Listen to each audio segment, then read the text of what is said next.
Assalamualaikum warahmatullahi wabarakatuh.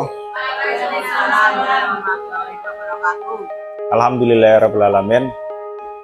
Atas rahmat Allah yang Maha Kuasa, sehingga kita dapat berkumpul di acara ini. Para yang terhormat, Kepala Sekolah SMP Negeri 2 Bulakamba, Bapak Basuki MPD, dan rekan-rekan guru serta staf tata usaha yang saya hormati. Mohon maaf Bapak Ibu, saya mengganggu waktunya sebentar karena saya akan mempresentasikan tentang rencana tindak lanjut yang kemarin saya dapatkan dari PPKG PJOK Jawa Tengah. Jadi kemarin saya dengan rekan-rekan melaksanakan PPKG selama 8 minggu. Jadi semata-mata saya hanya ingin belajar ya Bapak Ibu. Jadi semakin belajar agar pengetahuan saya bertambah. Jadi tidak ketinggalan dengan info-info yang terbaru. Terutama PJOK, kan terkadang PJOK juga ya itu aja. Makanya saya terus upgrade diri untuk pengalaman saya yang semata-mata agar peserta didik saya semakin pengetahuannya tambah berkembang dan semakin mengetahui apa arti PJOK itu sendiri. Nah, di sini saya akan mempresentasikan tentang rencana tindak lanjut saya mengenai tradisi yang ditinggalkan. Jadi Bapak Ibu tahu nggak tradisi yang ditinggalkan? Kira-kira ada yang tahu nggak?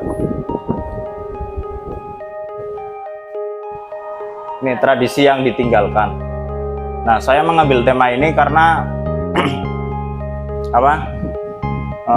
kebanyakan peserta didik yang sudah saya temui, saya ajak ngobrol, ternyata kebanyakan tidak mengetahui tentang permainan tradisional.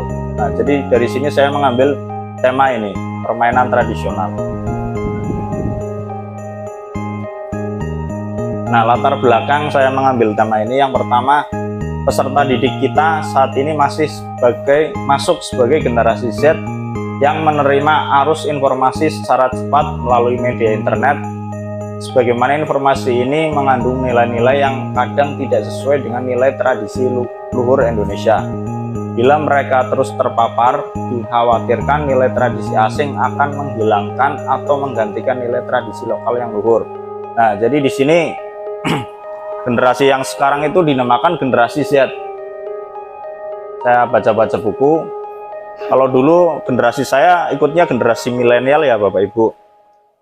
Generasi milenial itu cenderung lebih tahu permainan-permainan tradisional. Jadi di situ kebanyakan bersosialisasinya juga lebih banyak daripada generasi Z yang sekarang. Karena generasi Z sekarang itu biasanya setelah pulang sekolah, makan saja biasanya ditemani oleh HP. Jadi tidak usah jauh-jauh, anak saya sendiri masih umur 5 tahun sudah megang HP. Jadi kalau selesai pulang sekolah, di rumah makan, sampingnya HP. Nah, jadi jelas akan menghilangkan nilai tradisi yang ada di Indonesia, terutama dengan tradisi lokal, yaitu permainan tradisional. Jadi saya mengambil permainan tradisional gobak sodor. Terus yang kedua, bermain tidak lagi menjadi aktivitas fisik yang menjadi tumbuh kembang anak. Permainan yang sekarang dimainkan adalah game online. Jelas, karena anak kesehariannya bermain game online. Pulang mau mandi aja sama. Jadi dari pulang megangnya HP, makan ditemani HP, Kalau dulu zamannya saya malah terlalu banyak main disuruh pulang ya. Kalau sekarang kebalikan, anak malah megangnya HP terus. Nah, dari sini terlihat aktivitas fisik tidak menjadi berkembang karena kebanyakan rebahan, kebanyakan kaum rebahan. Kemudian di sini dikaitkan dengan pembelajaran penjas orkes karena merupakan bagian integral dari pendidikan secara keseluruhan yang memiliki peranan dalam membina pertumbuhan fisik, pengembangan psikis, keterampilan motorik, pengetahuan, dan penghayatan nilai-nilai serta pembentukan pola hidup sehat. Permainan tradisional dalam pembelajaran penjas dapat membantu anak dalam bersosialisasi. Anak saling bersosialisasi dengan temannya. Selain itu, bermain sangat diperlukan untuk perkembangan gerak dan kebugaran anak. Nah, jadi dalam permainan gobak sodor tersebut jelas yang pertama sosialisasi masuk. Nah, di situ kan adanya kerjasama. Jadi satu tim harus ada kerjasama biar terbentuknya kemenangan. Berarti kan adanya komunikasi. Beda dengan tadi yang anak pulang terus megangnya HP, makan temennya HP, mau tidur sampai mau tidur pegangnya HP terus. Terus yang kedua,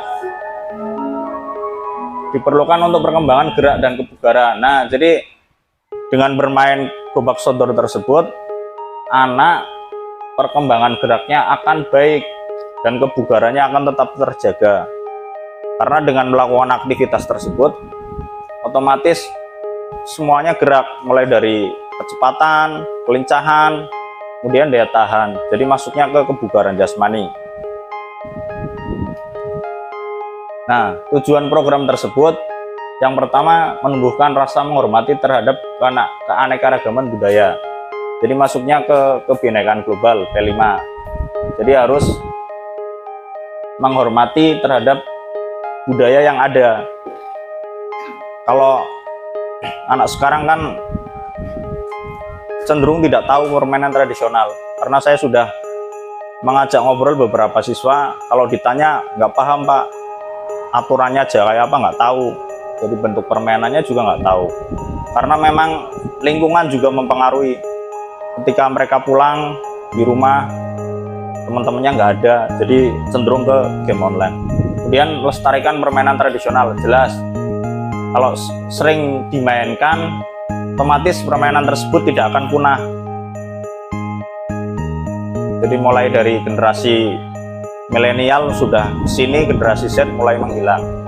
Dan berikutnya membuat kegiatan aktivitas fisik untuk meningkatkan kebugaran. Tadi sudah saya katakan, dalam permainan tradisional tersebut itu mengandung beberapa macam kebugaran jasmani. Yang pertama mengenai kecepatan, terus kelincahan, terus yang berikutnya daya tahan. Jadi daya tahannya otomatis akan terbentuk dengan baik. Kemudian terbiasa bekerja sama dengan rekan sejawat atau kelompok untuk memecahkan masalah. Jadi dalam permainan tersebut mengajarkan siswa untuk melakukan kelompok untuk memecahkan masalah. Jadi otomatis kan di situ dalam tim akan bekerja sama, dan yang jaga pun akan bekerja sama agar tim yang main tidak mendapatkan kemenangan. Nah, jadi di situ adanya kerjasama antara teman. Jadi sosialisasi terjalin dengan baik. Dan berikutnya capaian yang diharapkan dari pengenalan aktivitas membantu murid dapat terlibat aktif. Nah, yang saya harapkan itu di situ adanya aktivitas untuk membantu murid dapat terlibat aktif. Jadi murid nanti ditugaskan, ini kan ada kelas 7, 8, 9 ikut semua. Nah, nanti di situ misalnya yang main kelas A dan B, kelas C itu dijadikan panitia. Jadi agar semua terlibat, biar mengetahui tata cara aturannya.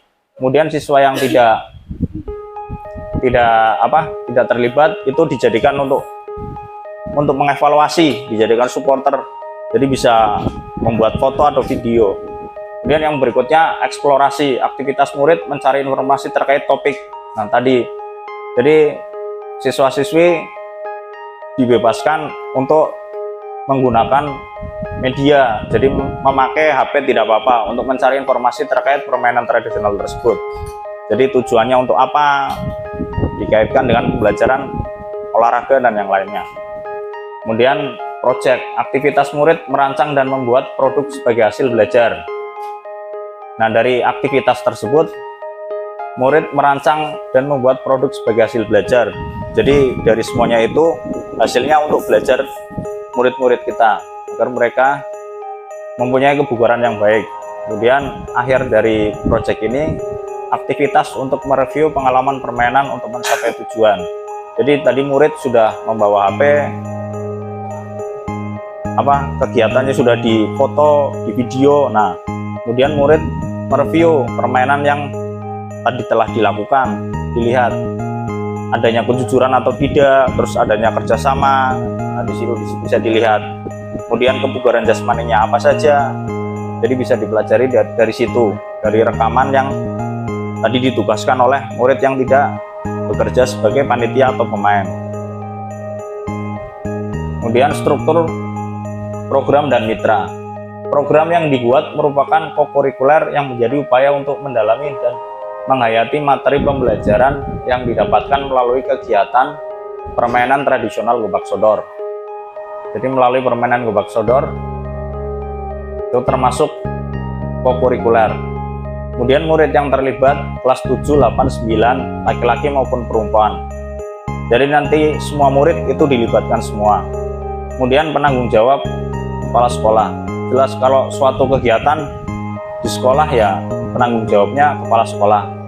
Jadi nanti saya berkoordinasi dengan siswaan, pembina OSIS, kemudian wakil-wakil yang lain agar berkoordinasi apakah program ini bisa berjalan atau tidak. Kemudian KBS, kelompok belajar sekolah, yang menjadi fasilitator adalah komunitas praktisi yang kemarin disepakati, yaitu dengan nama Bangun Jiwa Raga. Jadi kebetulan saya sebagai koordinator Bangun Jiwa Raga yang terdiri dari beberapa guru mapel. Jadi nanti berkolaborasi untuk menentukan permainan tradisional ini dilaksanakan pada murid. Kemudian mitra dengan kelompok belajar sekolah dari mapel TIK dalam pengarahan publis. Jadi nanti berkoordinasi dengan guru TIK nanti terkait dengan publikasi yang dilakukan. Jadi biar dibuat masuk ke Instagram atau dibuat poster-poster itu menggunakan TIK. Jadi kita kan nanti mempunyai lab, bisa digunakan untuk hasil dari kegiatan ini. Kemudian mitra dengan wali kelas sebagai koordinator dengan masing-masing kelas kepanitiaan, peserta dan pihak lain yang berasal dari murid. Nah, jadi harus bermitra dengan wali kelas. Jadi kalau suatu program hanya ada komunitas praktisi saja, kalau nggak adanya wali kelas juga nggak akan jalan. Jadi harus adanya kolaborasi antara komunitas dan wali kelas. Jadi harus ada stakeholder, seluruh warga sekolah yang jelas ya. Jadi agar programnya berjalan sesuai dengan apa yang diharapkan. Kemudian kapasitas yang dimiliki sekolah, memiliki kepala sekolah, guru, tenaga pendidikan yang profesional sesuai dengan kualifikasi akademiknya. Yang kedua, murid yang berjumlah 1025 orang, masing-masing kelas akan mengirimkan perwakilan sesuai minat dan bakat untuk menjadi panitia serta wasit ofisial penonton. Nah, jadi nanti ditugaskan dari 10 kelas, dari 30 kelas tersebut nanti bergiliran. Jadi ada yang jadi pemain, sama ada yang jadi penonton, ada yang jadi official. Jadi nanti tugasnya bergantian. Ini masuknya ke SEM yang kemarin saya dapatkan. Jadi peserta didik itu mengetahui benar apa yang ada di kompetisi, karena mereka bertugas sebagai ada yang pemain, official, wasit. Jadi merasakan semua. Jadi tahu keadaannya. Biasanya kalau ada acara kan kita cuma guru yang jadi panitia, kemudian murid yang melaksanakan. Nah, kalau ini nanti bisa ditugaskan bersama-sama, jadi bergiliran antara kelas yang jadi pemain dan jadi official wasit, jadi merasakan semua. Kemudian yang ketiga, sekolah memiliki lapangan olahraga yang cukup luas, bisa dibagi menjadi 4 lapangan gobak sodor. Nah di sini di belakang bisa dibuat menjadi 4 lapangan, jadi biar kegiatannya berjalan dengan lancar, kemudian tidak ada hal yang untuk menunggu, jadi tidak menjadi penonton semua. Sekolah memiliki jaringan internet yang baik dan ruang lab komputer. Nah jelas ini, jadi ini kapasitas yang dimiliki merupakan kelebihan dari sekolah kita, masuknya ke aset. Kemudian rencana evaluasi. Evaluasi menyeluruh dilaksanakan setelah pelaksanaan selesai, apa yang sudah baik dan apa yang harus ditingkatkan, melihat dari umpan balik murid. Berupa kuesioner juga bisa atau wawancara. Jadi evaluasinya setelah kegiatan selesai, baru nanti murid ditanya atau diwawancarai. Kalau tidak, menggunakan kuesioner yang mengarahkan tentang evaluasi dari kegiatan tersebut. Kemudian mendokumentasi proses kegiatan main murid berupa video dan foto. Jadi dalam kegiatan tersebut, yang tidak bertugas bisa diberikan tugas untuk merekam atau memfoto kegiatan yang sedang berlangsung. Nah dari situ nanti kegiatannya bisa dilihat lagi, kemudian dievaluasi. Jadi bisa memanfaatkan lab sekolah karena jumlah komputernya kan lumayan banyak. Nah kemudian mencatat hasil pengamatan tentang kebiasaan bekerja sama dalam tim. Nah di sini juga bisa kerjasamanya antara yang jaga dan yang jadi menyerang dan menjaga, ada 2 kalau gobak sodor. Nah kemudian untuk mengukur tingkat kebugaran jasmani menggunakan tes TKJI. Jadi agar kita tahu kebugaran siswa-siswi kita menggunakan tes TKJI. Kemungkinan tantangan yang pertama, cuaca hujan. Jadi kalau saat kegiatan ada hujan, jadi bisa diganti ke hari yang lain. Kalau panas kemungkinan tidak ya, karena kegiatan di luar kalau panas mungkin tidak masalah. Terus yang kedua, kegiatan sekolah yang bentrok karena dilakukan, jadi kegiatan sekolah barangkali ada kegiatan yang lain, maka dari itu saya harus berkoordinasi dengan pihak-pihak terkait. Yang pertama dengan wakil kepala sekolah jelas, kemudian kurikulum, kemudian dengan pembina OSIS, jadi agar kegiatannya tidak bentrok dengan kegiatan yang lain. Kemudian evaluasi dan umpan balik, memberikan evaluasi yang efektif dan memberikan umpan balik yang konstruktif kepada setiap peserta. Jadi di sini umpan baliknya harus jujur. Apa yang dilakukan dalam kegiatan tersebut harus dilakukan harus memberikan umpan balik yang jujur. Biasanya terkadang kita kalau diberikan tugas untuk memberikan umpan balik, biasanya kita memberikan poinnya agak tinggi ya, baik semua. Nah kalau bisa dalam kegiatan diberikan poin sesuai dengan kejujurannya. Kalau misalnya jelek ya jelek. Jadi agar kegiatan ke depan itu berjalan dengan baik, karena bisa mengambil evaluasi dari yang sudah pernah dilakukan. Nah kemudian rencana kegiatan akan dilaksanakan setelah semester 1, yaitu tanggal 11 sampai 16 Januari 2024. Rencananya akan dilaksanakan sekitar bulan Januari. Jadi nanti kalau sudah fix ya sekitar tanggal ini. Nah demikian presentasi dari saya tindak lanjut mengenai program PPKG PJOK yang saya dapatkan dari kemarin. Jadi 8 minggu saya mendapatkan program ini. Nah ini program yang terakhir, mudah-mudahan bisa bermanfaat. Saya juga belajar agar lebih baik lagi. Terima kasih. Begitu presentasi dari saya, nanti kalau ada pertanyaan dipersilahkan. Saya akhiri, wassalamualaikum warahmatullahi wabarakatuh.